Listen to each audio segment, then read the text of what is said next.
नमस्कार आपण कौन जानते पृथ्वीर सबुठार लंबा नदीर नाम कौन और यार आरंभ एवं शेष केउठारे एवं यह केतोटी देश मध्य प्रभावित होइछि और यार लंब केते चलंतु ए वीडियो माध्यम आम ये समस्त प्रश्नर उत्तर जानिबा। प्रथम ए नदीर नाम अछि नील नदी जार लंब 6650 किलोमीटर। यह नदी आफ्रिका महादेशर अवस्थित। नील नदीर आरंभ विक्टोरिया झील ठारू होई यार समाप्ति भूमध्य सागर में घटी। नील नदी 11टी देश मध्य दे प्रभावित होइछि।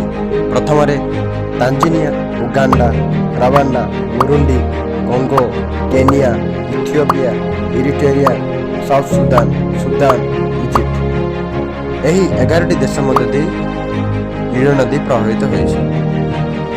आपण मानक जदि वीडियो किछि नुआ शिखिबाक मिलिला तबे वीडियो को लाइक शेयर सब्सक्राइब निश्चित भाव करिवे।